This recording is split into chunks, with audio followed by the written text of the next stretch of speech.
Working Cows Podcast, episode 152. Welcome to the podcast that gives producers a platform to discuss and share paradigm-challenging practices. Practices that have increased the effectiveness of their operation and the joy that their families have received from this lifestyle.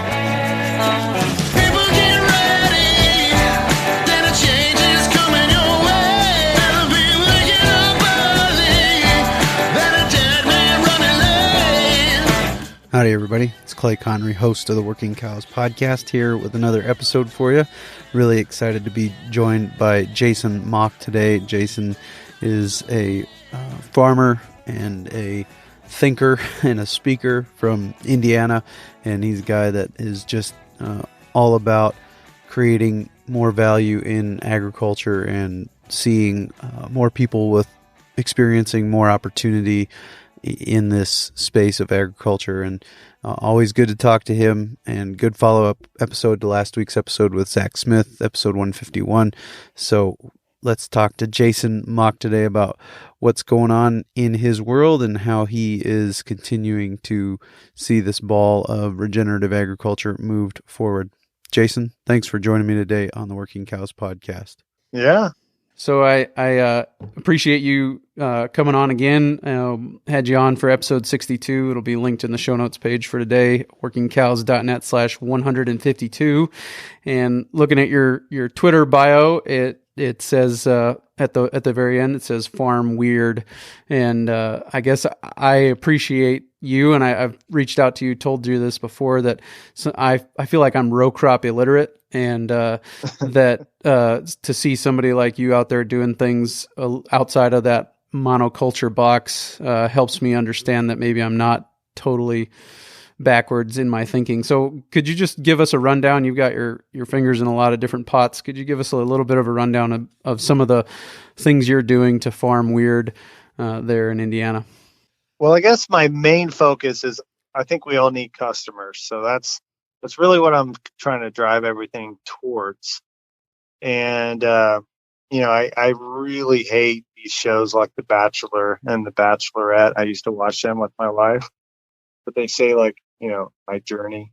That's a bad way of explaining it, but it really is. I mean, it's been a progression, and when you're gonna kind of try to challenge kind of the status quo, especially in the community and coffee shops, you gotta kind of do it slowly. So it started with the relay cropping. I was kind of speaking the language of farmers, not really, but we were using the variables of what they're familiar with. And you really gotta, more than anything, you gotta sell yourself and get the confidence to be able to go the next step. So right now, I'm 5 years into just where I started, which was just kind of cover crops and relay cropping with wheat and soybeans. We started adding crops to that. But I've always been around livestock my whole life. We had cattle and pigs, and we had the old barns growing up. A lot of stories to be told there, but so we're starting to integrate the livestock and moving them around in between rows, in between cash crops and specialty crops. I got into the organic space, which is a challenge that I wanted. And then we just bought a meat company 2 weeks ago. We just closed on it. And to go with that, I started a manure project 2 years ago, and we're just about ready to sell that project to someone with honestly a lot deeper pockets than us that can kind of progress that forward. So the main goal here is where we can take all these resources and put them towards regenerative agriculture. And I don't know, we got a lot of things we can talk about, I guess. Absolutely. So let's start off with the manure project. Could you give me a little bit of rundown about what that was and what you have accomplished with it? Yeah. So when I came back to the farm, so I was part of the farm until I was about 18. I went to college and I'd help Dad, but I got some side jobs and came back with my dad being sick, and then passed on. And then my first, the way I started every morning, I would go through 16,000 pigs. And of course, a couple of them would pass. I'd have to take them to the back, and it was really gloomy. And And then I started looking to our soils and figured out that our phosphorus levels were through the roof. And I'm thinking, like, why are we taking just feed truck after feed truck to these barns and then just keep on pumping and dumping on the same acres? And looked at it more from a regional problem as we started getting these algae blooms and all this stuff. I'm like, why can't we distribute it? And the problem is the water. So we started doing research. I connected with an old college friend. We started tackling this just pretty much 24/7. And we created the solution where we can make renewable natural gas. So we grouped together 40 to 50 farms in a region just north and east of us. Is a very dense livestock community.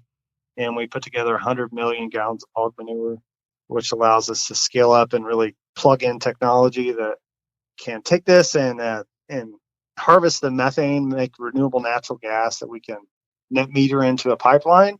And then we can squeeze out the water, potable water, about 56%. About 16% is a nitrogen fluent that is organically kosher that we can put in our equipment and spoon feed and starter organic crops. And then biochar, which is all the digestate, we can gasify and get down to the carbon and organic nitrogen and phosphorus and distribute it. So you get all these different products of more value than just pumping and dumping, on the back 80 over and over and over again. Value added manure. Yeah. So let's talk about biochar. How are you collecting the product that becomes biochar? Where does it go from there? And then what are the benefits and value of the biochar once it's fully? So I'm still learning. I don't really understand the organic context. And they don't allow you to apply manure biochar to organic acres, which doesn't make any sense to me. They think we're getting rid of the nutrients, but they're going somewhere else and we can distribute them. We get them out of the way. But I digress. But so I'm still learning. The biochar will tie up nitrogen, so it's really kind of a spectrum, and I'm trying to figure that out. So last summer I was messing around with my yard and garden and flowers and stuff like that. I could see how the carbon made plants really tick and be more resilient and take on more fruit.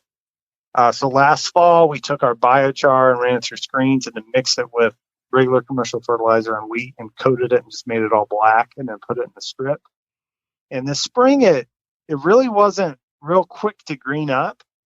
And the more I think about it, we probably maybe had too much biochar. It does tie up that nitrogen, so we had to add a little nitrogen to wake it up. But once the soil started to warm up, the plants just went to this new dimension of resiliency, and my wheat heads were very large. And I didn't plant a lot of wheat. If you follow me, I'm more interested in the summer yield. But there's a lot of things I'm really excited to get in next year of how we can use the biochar to basically encapsulate nitrogen, keeping it from losing it.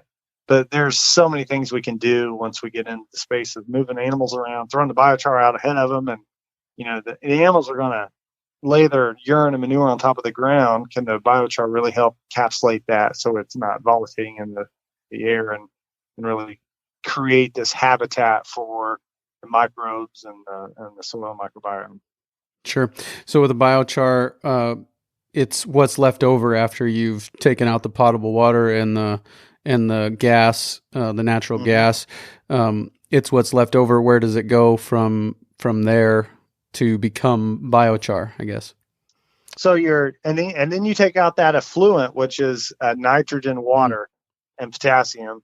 It just goes in a gasifier. So it's basically a really high temperature, lacking oxygen, and it'll just condense it. So you're down to less than 0.5% of the volume coming in comes out as biochar. Now we've got gallons of these other things, but it's just a really way to distribute this carbon. Any more on the manure side of what you're up to, at least for the time being? I think it's endless. I think it's a way to kind of play the screen pass against.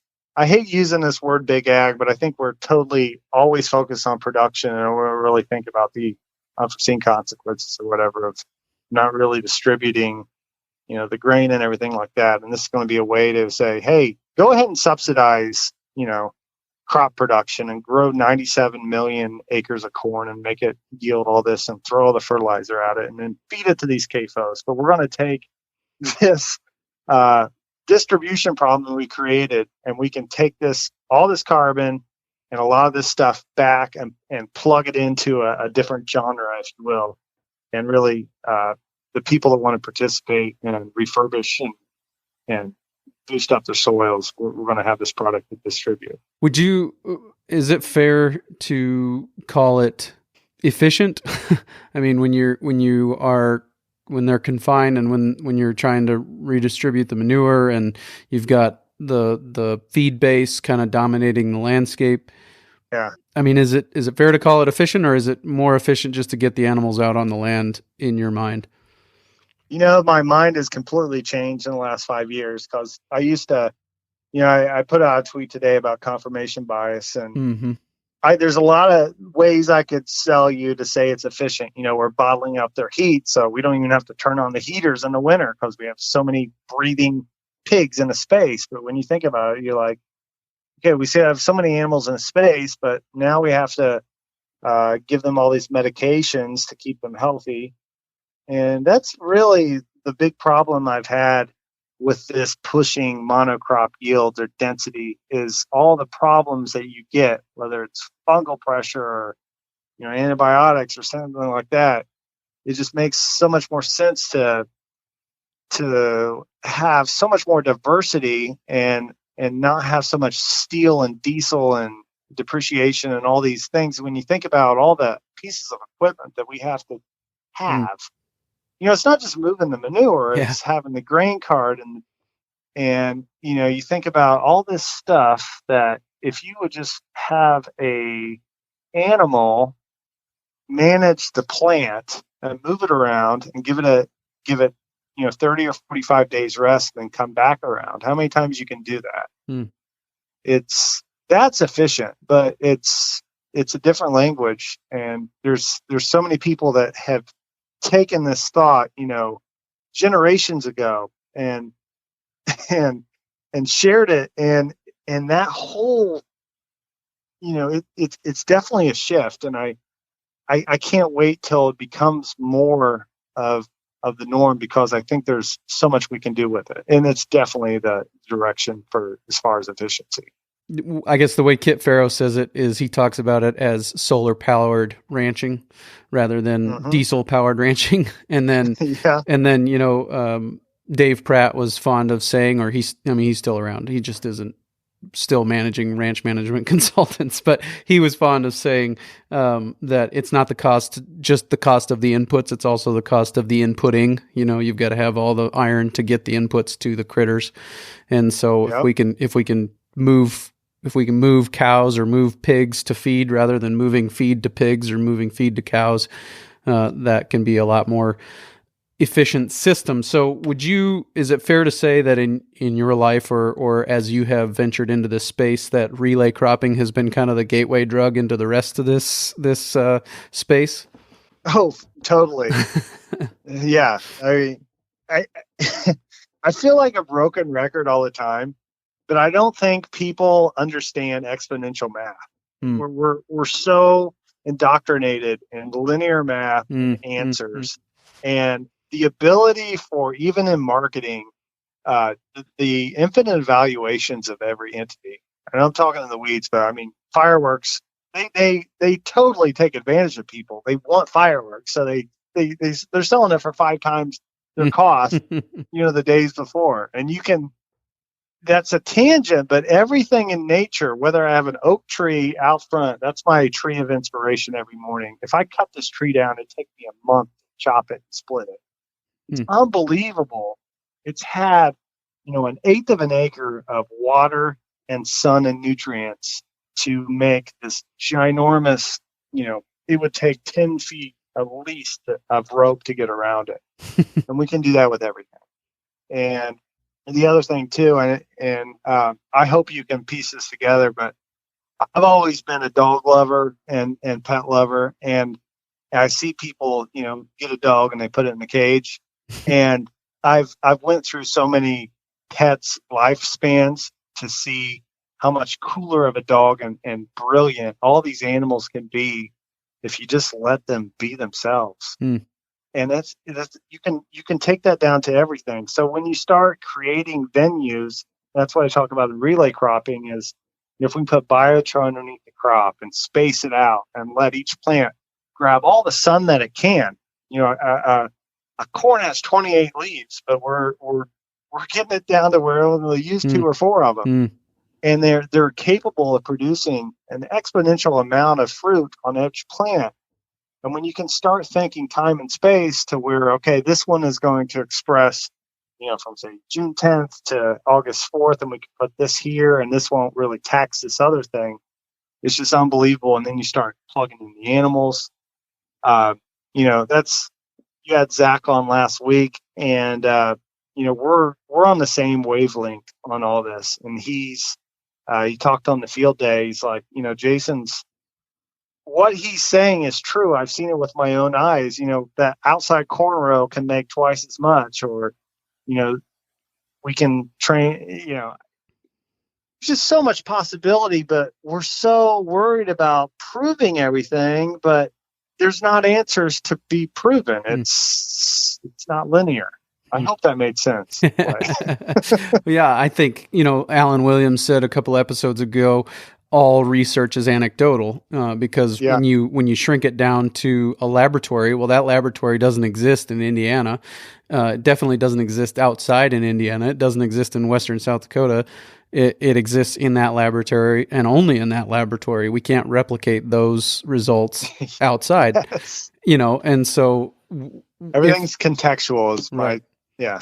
So, and I'm sorry to keep quoting other people, but Joel Salatin says, "Let the pig express the pigness of the pig." And I guess that was right on the tip of my tongue. Yeah, I guess what you're doing is letting the soybean express the soybeanness of the soybean. Would you agree with that? Exactly. I fell in love with Greg Judy as of late because he talks a lot about opening things up and expression and sun capture and that's really what we're doing. We love the animals. We want to move them around.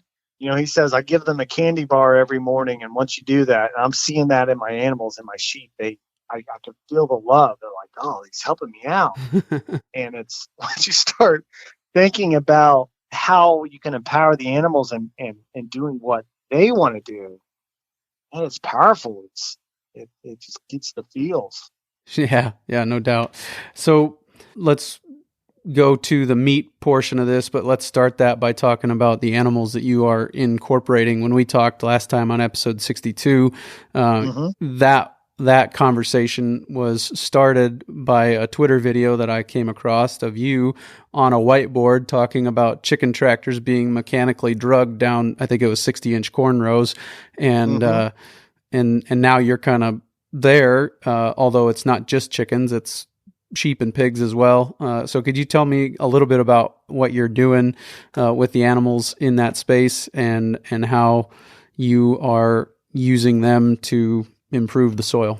So first and foremost, I couldn't mechanically drive chickens because their brains just aren't big enough to know that it's time to move forward. And there's 1 out of 25 that just lags behind. So it's a process, no doubt. So, and then also you need to check the animals. So everyone's wants to scale everything, but I think we need to more worry about increasing the value of every animal that we're producing. But anyway, so right now, as far as the animals, we have an organic farm. We bought a house that had an 11-acre property and about 10 acres of pasture that hadn't been touched for as long as I've been alive.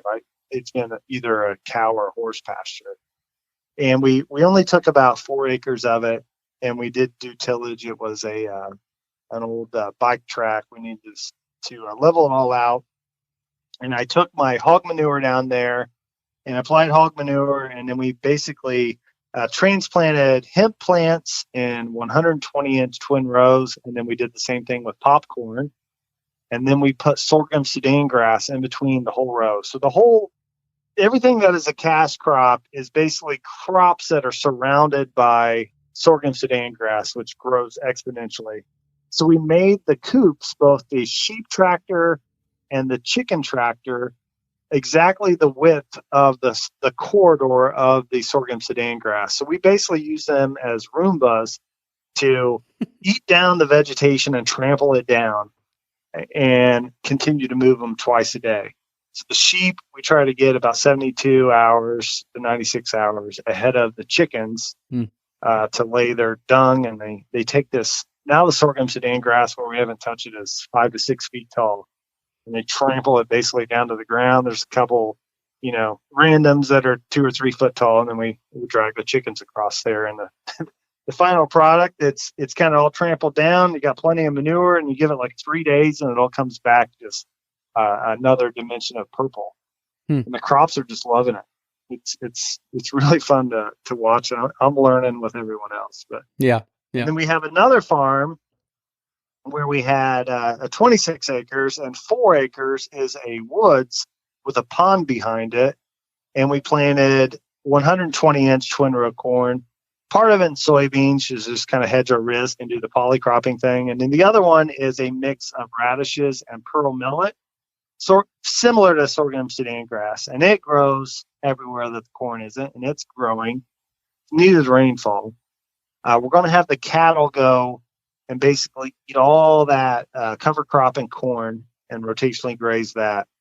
And then in the woods, we're using pigs we're moving them around with hog panel and giving them a new spot every week, and they're just taking out all that vegetation and disturbing it. We're going to take out all these dead trees and smaller trees out and plant pasture mix. And then I am maybe more excited than anything about what we can do with all these forests. When you get in eastern Indiana, every picture I take, there's a background of trees. There's 5 or 10 or 20 acre woods everywhere. And we could take all these woods and move these pigs around and clean them out and make them very productive spaces. Yeah, right after I graduated from Bible school, I drove out to Pennsylvania for a friend's wedding.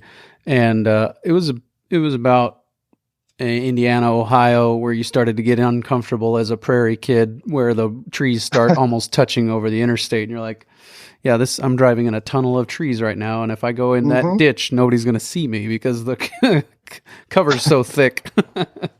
But yeah, and we got 4 inches of topsoil because that's the way it's always been. And you go towards the prairie and you got feet of it, and it's just so much more carbon efficient. Sure, you need kind of a hybrid there. Yeah, the sheep and the chickens, are they benefiting the corn this year? I think so. We've been abnormally dry, as we were talking about at the beginning. Now, I think there's something going on with the organic pasture. We've got a lot of carbon in the system from years of that, but it's been very resilient. But kind of the whole thought process here is, from an economic standpoint, if we can manage the sunshine and manage the vegetation and use the vegetation as our weed control and use the animals as our pruner, kind of, there's just so much more revenue we could produce in that space in between the crops. And that's when you tie in kind of the agronomic brain of making all these edge plants. So we can kind of team them together. We've got twin 120-inch corn. So while they're kind of grouped together in the organic setting, I just made a little 2-row cultivator and made a couple passes in there to keep that clean. But if you go in there now, the cover crops are pretty much encroaching right up against that corn.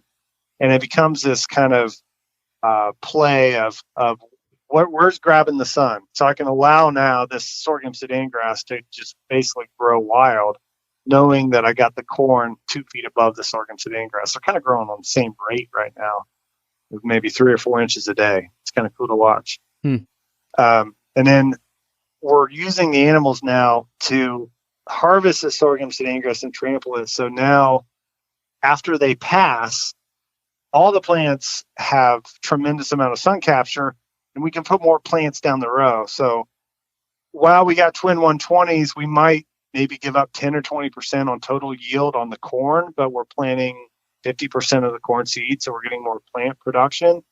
But sharing the story on YouTube and Twitter and Facebook, and then having the meat company, and then having transparency and traceability and all that stuff, if we can ratchet up not only the productivity of every entity, but also the value through transparency, and that's where the margins come in. So, people can get you in the corner and say, "Hey, I can grow, better one crop than you," and you're like, "I know, but we're more productive, and guess what? We got 3 or 4 more entities out here that are contributing to our bottom line."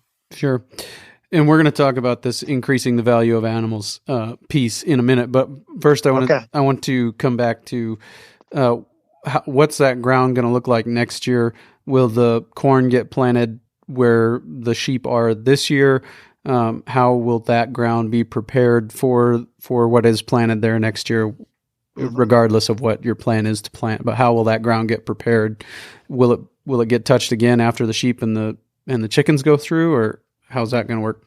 Yeah, so it's there's kind of the holy grail is this no-till organic, and I get that. But I still do some tillage, and we're going to get it clean.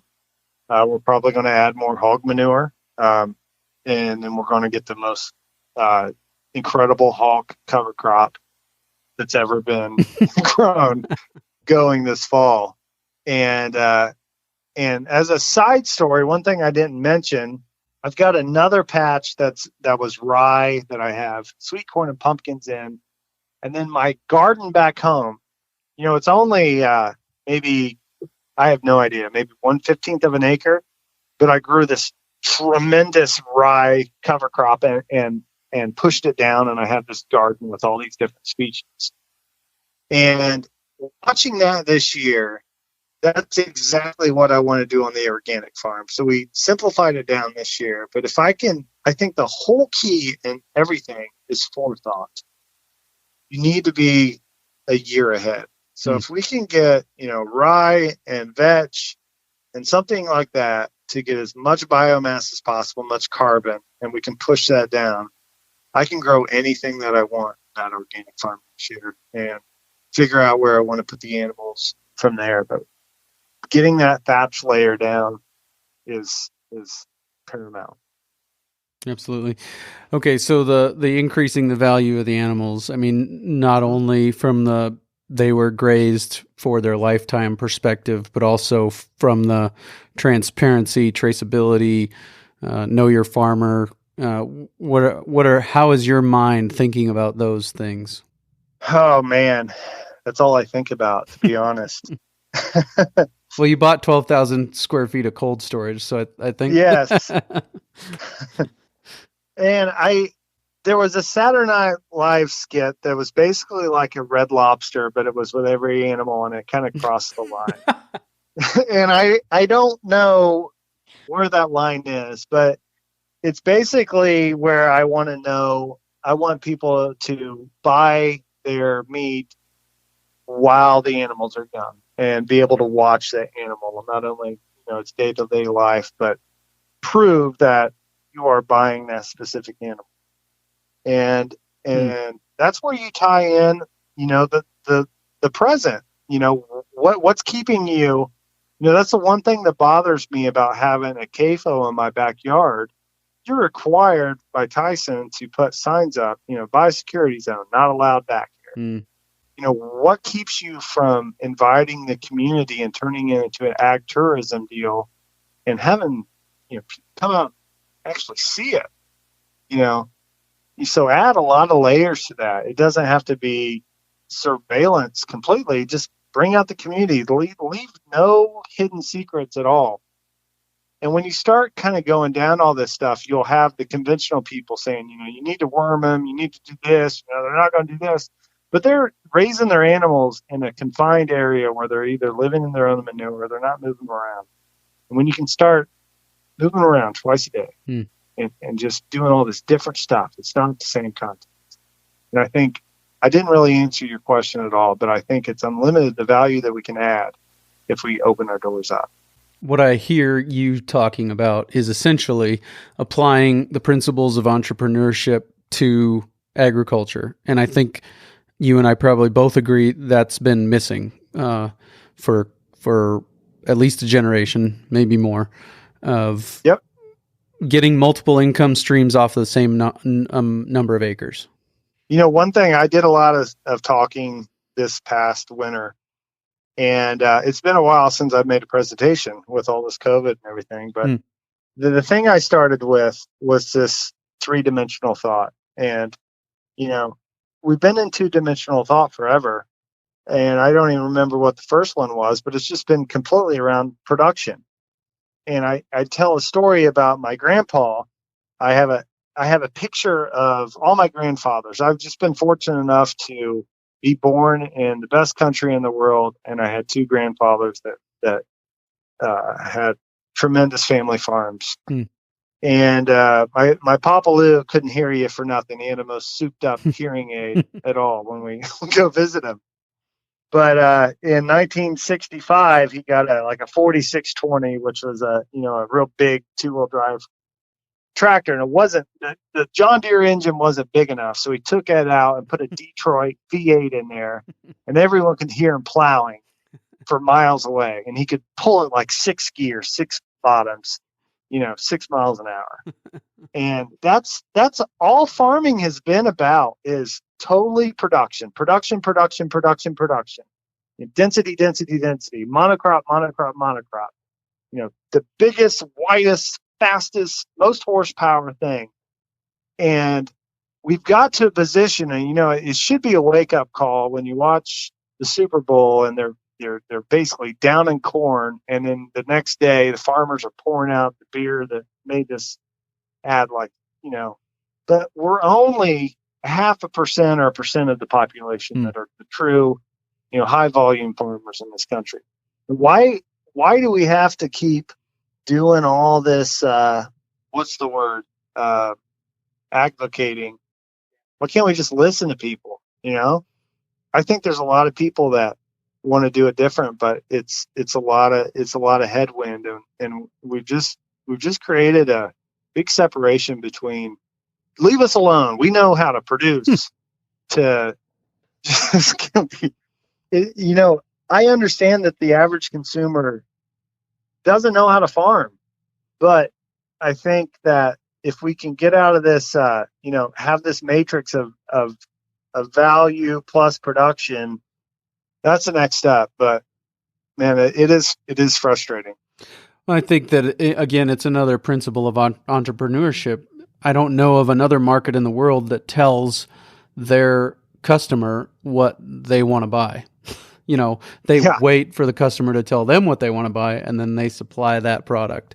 And so I think that it's entrepreneurship. It's multiple income streams off the same number of acres, and it's what does the customer want, and I will grow that, and they will pay me handsomely to do it, and I could probably do it without a subsidy if I'm willing to listen to my customer. From a straight, I always think about business models and everything, and I can really simplify, what has been winning over the last couple generations. Just went from mom and pop to Walmart to, Amazon. Now to Amazon Prime is pretty much going to challenge UPS and what is the other one? FedEx, and boot them out of the whole trucks in the field. And COVID's been great for Bezos, right? But ag has just kind of dug their heels into this Walmart mentality, and we've got to. The thing that I seem like I always have to defend with the relay cropping, the yield of each entity, but it's not about the yield or anything. It's about taking the entities and replacing costs. It's about using a natural system to replace something that's been synthetic to handle a problem that we created by pushing density and production and monocrop. And when you start adding the multiple crops and cover crops and animals and movement and marketing to give more value for it, to where you don't have to worry about the scale, and you start introducing the transparency and all this stuff. It's not like we're selling fear here. We're just creating a little bit more value, and it all works together. Yeah. Do you think that starting from nothing in this way lowers the barrier to entry? Yeah. Yeah. How, I think, how so? now you got to explain your question a little bit more. I guess I don't understand how to answer it. Sure. So, I mean, the barrier to entry being my tractor has to have this many horsepower and this many rows in the planter and this many acres to generate enough value so that my family can survive. And if we're willing to maybe shrink it down a little bit, introduce more species, be those plants, animals, underground livestock, whatever that is, are we able to shrink that barrier to entry down so that somebody can start from nothing or at least less than what they're required to start with now, if they're willing to think outside the box a little bit? Without a doubt. And I'll probably bring up Greg Judy a couple times, but look at this man. If you don't follow him, YouTube Greg Judy and look back at his progression through the years and his story. There's a couple good pieces where he really talks about, the progression of that. And I think one of his quotes is, quit worrying about trying to pay for and own as many acres as possible. Try to control as many acres as possible. And, man, when you start going down this hole of moving the animals around and looking at the whole season and all the things you can do with that, you don't have to be, nothing against Amish people, but electricity is awesome. This poly wire and all this stuff. You don't really need horsepower. You need animals. That's a big thing with Salatine. He's not against technology. And then think about all these social platforms we've created and the ability to communicate for free. That's one thing I really talk about that's free, that really unlocks everyone's potential, is vulnerability of start from scratch, even if you have 5 acres. And going on there and showing, where you screw up, what you learn, putting it out there, and maybe 2 people watch it and they like it, and they're like, this guy, it's authentic. And then it turns into 4 and then 8, and then that snowball builds. And before you know it, it's not going to happen overnight. It might take 2 or 3 years, but there's so much capability for everyone else to push you in the direction that you want to go. It's not you versus the world. And I think that's the big that's the problem when we're putting our kids in universities, these big ag universities, and we're making these cogs that, if you've got your grandpa's kind of clout and acres, you can go into conventional farming and probably make it work. But it's damn near impossible anymore for you to be 18-year-old man and get into farming and play that same ball game from people with paid ground, with steel, and it's just damn near impossible. But in the regenerative space, I think there's unlimited opportunity. But you've got to be vulnerable. You got to be able to learn from people, and you got to admit that I don't know anything. But I'm going to do it, and I'm going to learn that way, and I'm going to talk to that guy because he knows. Yep. And it's different. That's kind of why I started that Farm Weird thing. Is I want to kind of make this home for people. That's okay if you're weird. That's not a group. Like the whole libertarian movement is not like, it's a bunch of weirdos. Yep. My training, as I said, was in a Bible school, and that Bible school was the first leg of training to be a missionary. And they send people to tribes that maybe have never seen anybody from the Western world before. And so kind of frontier mission stuff. And they would often tell us through that training, they're like, don't think that, you're going to get to the mission field and magically become kind of this disciplined, faithful person. If you're not disciplined and faithful now, nothing's going to change when you get there. And so I think that's the same in the regenerative space. Don't think that when I've got 320 acres or whatever, 5,000 acres, I'll treat it. I'll do the regenerative stuff because it will be worth it then. I think start where you're at now, even if it's dragging chickens around your backyard, and then hopefully add value as we've talked about. And then in the future, you'll be able to scale that somewhat, but you've got to start where you're at. Mm-hmm. Not where you wish you were. Yeah. So the meat, I think, and regenerative agriculture, we'll talk about that too. But the meat was another thing that you mentioned. You're kind of getting started in that, right? As far as the cold storage and what's the vision for that space that you've acquired there? So as of right now, the company was called Muncie Meats. They were created in the 40s in our hometown. And they basically just service restaurants with box meats. We get it in, let it age in a room, and cut it to spec for hundreds of restaurants.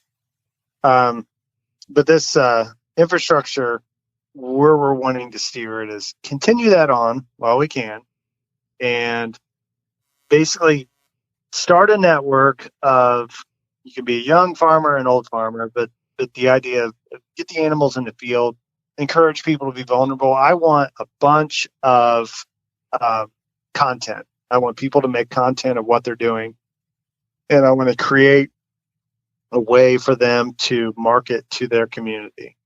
So I don't know why I'm telling you this story. I was telling Zach, but I watched a little thing on Netflix. It was called Schitt's Creek. And me and my wife really fell in love with the show. And it's about this really rich couple that lost everything, and they went to this really crummy motel. And they had to live there. And he basically took on the motels, picked it up, and made this huge business of these crummy motels, fixing them up and making them part of the community.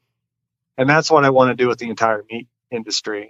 Instead of having these big conglomerate CAFOs that, go to these hairnet big facilities, and if we get something like COVID, we say, hey, you got to go to work.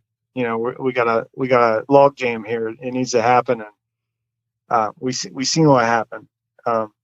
We need to empower these regional places and create a way for local people to buy local product. And it's going to be a lot of work.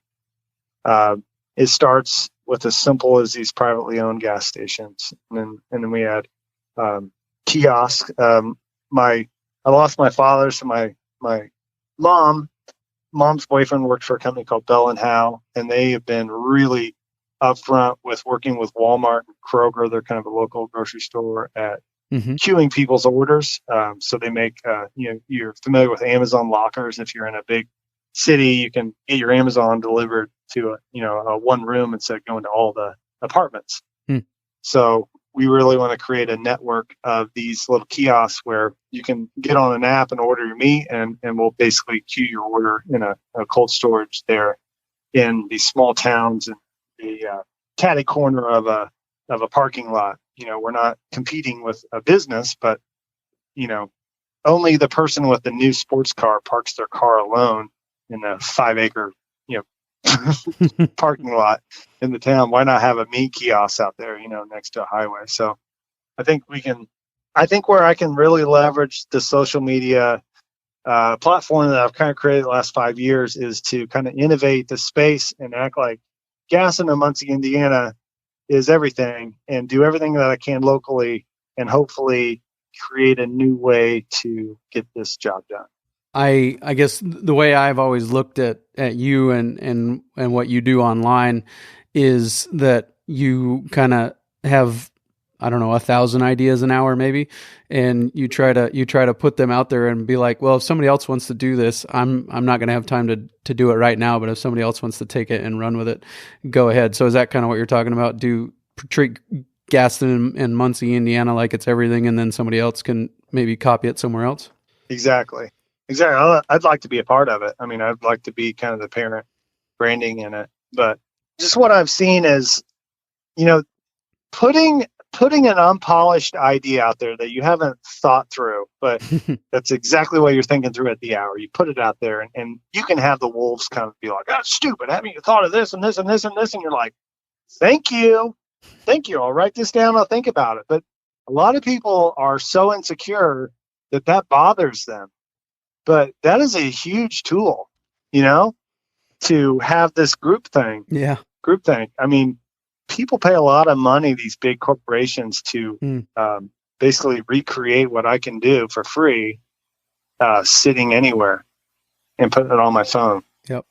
And I think this whole thought process of the 80s and 90s where, I know there's intellectual property and there's a lot of things more complex than the stuff that I do, but there's so much more value in just putting things out and letting people kind of sort through it like chickens, and then what you come out at the end is such a better product. Yeah. Yeah, it's it's the opposite of groupthink. It's the hive mind, right? I mean, it's yeah.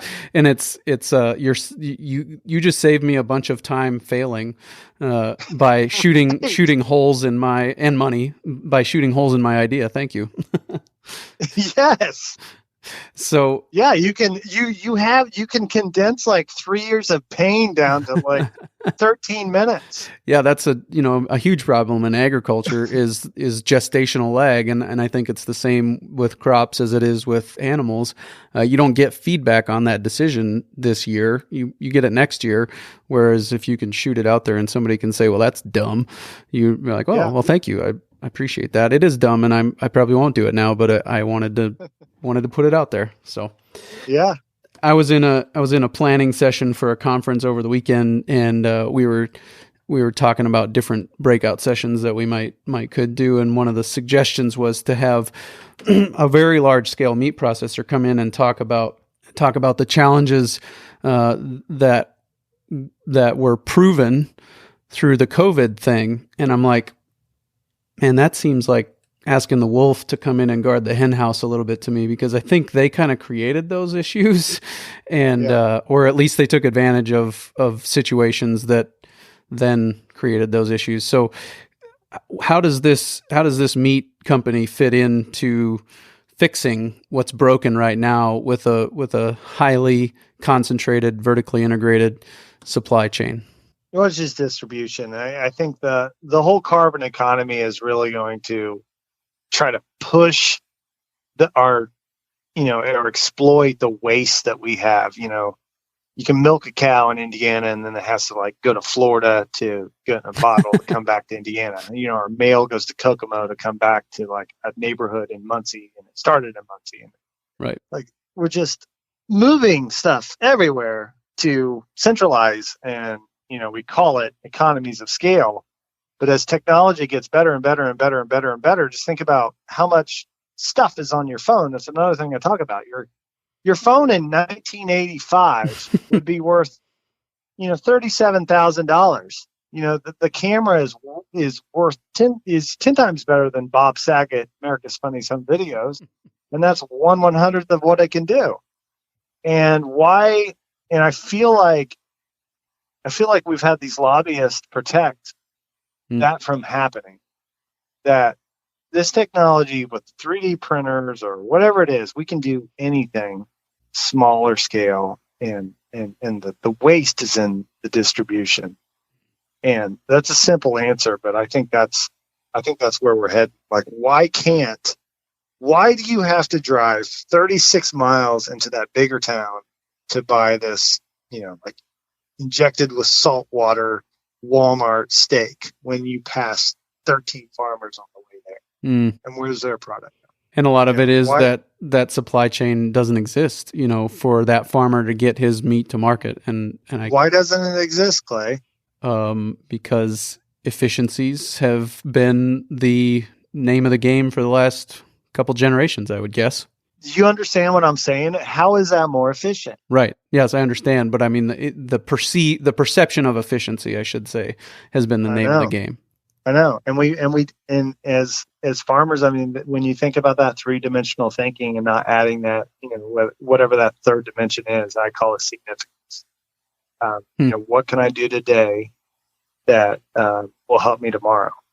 And it, with the 2-dimensional, it's just constantly this, I wish I had that on top of my mind, but it's just mainly it's just production, ship it out, race to the bottom. And, well, and as you start to think in a significance mindset, so to speak, what you did today to help you tomorrow, that's compounding interest, to borrow something from understanding ag, compounding and cascading effects. And over time, you just cannot out-compete compound interest. The national debt is a fantastic example of that.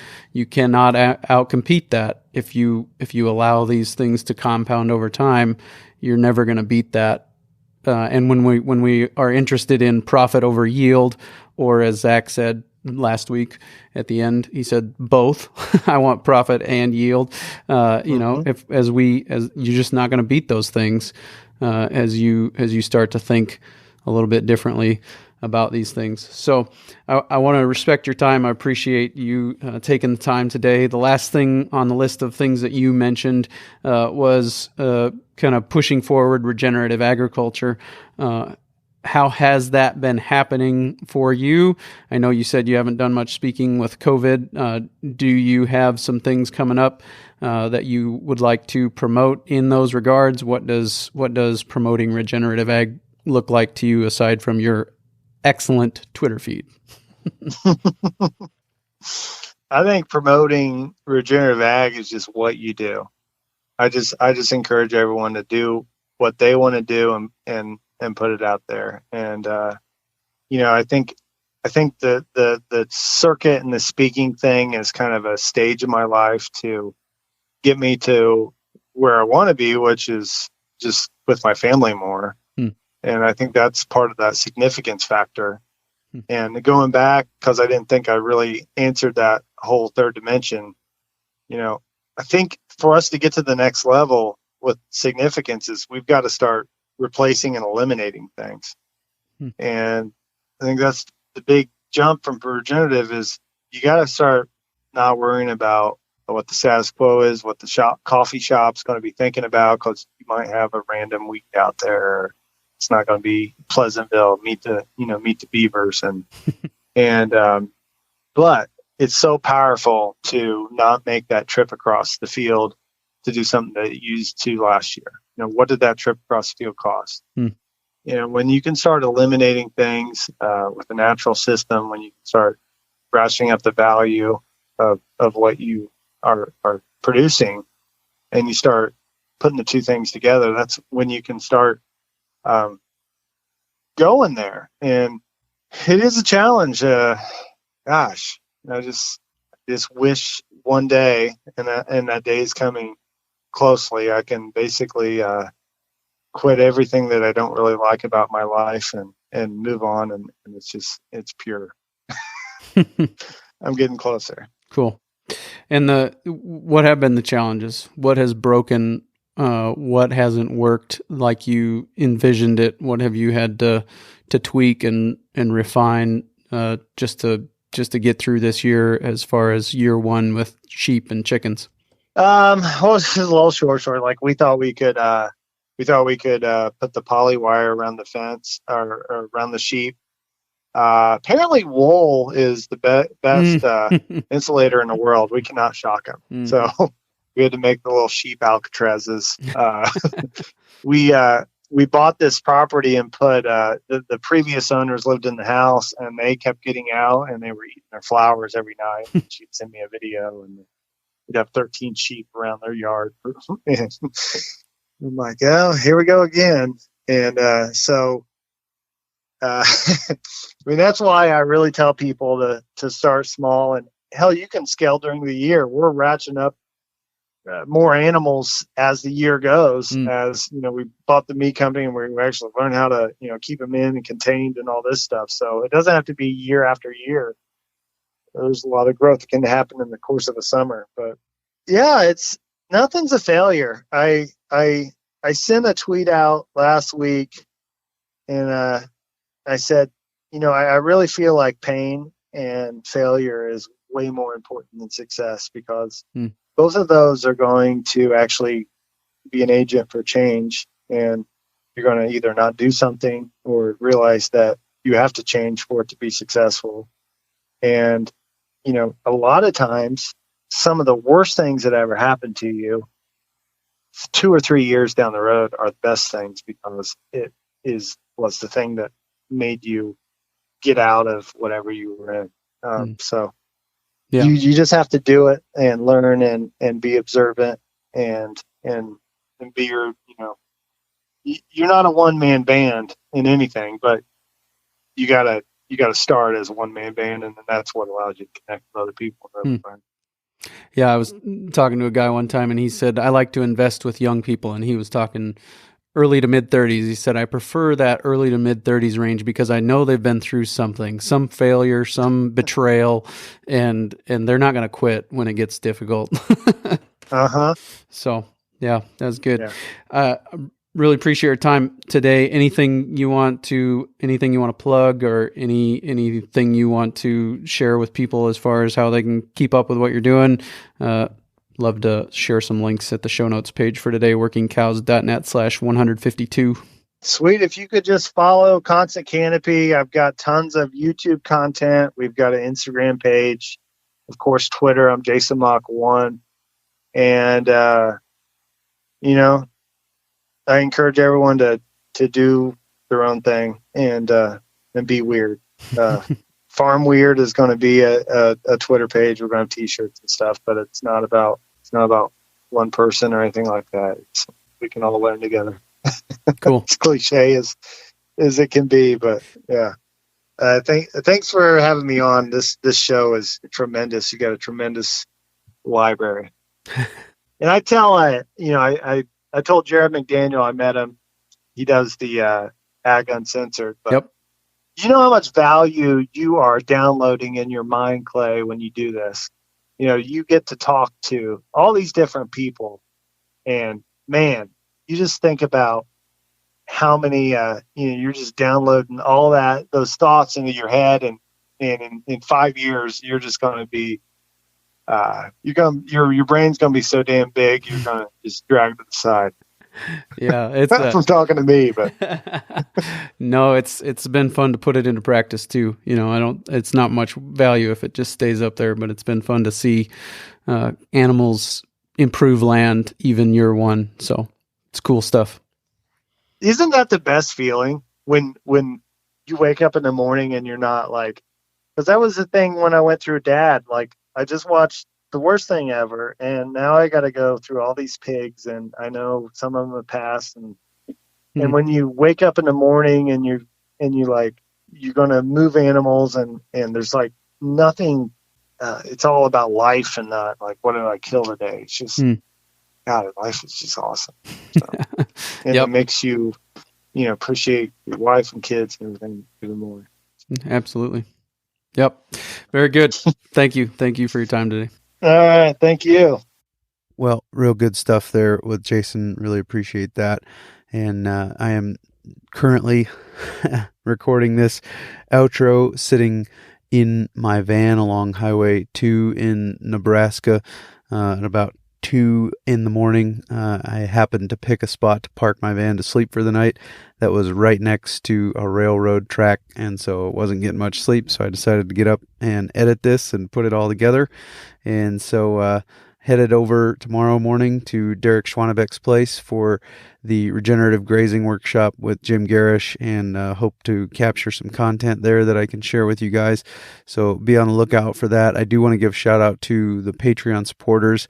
You guys are doing some good work. Really appreciate all the support. It's been freeing me up to do some of these things. Ultimately, I think one of the things that I have been able to do with the Patreon support is produce longer episodes. I know that the $5 level is bonus content, but these episodes have gotten about twice as long since the Patreon support really ramped up. So, and I don't know if that fulfills the obligation of bonus content or not. If you're a Patreon supporter at the $5 level and you want to let me know otherwise, go ahead. But I do really appreciate all the support, and will continue to do my best to produce regular content and hopefully have some content to share with you from the regenerative grazing workshop with Jim Garish coming up again real soon on the Working Cows podcast.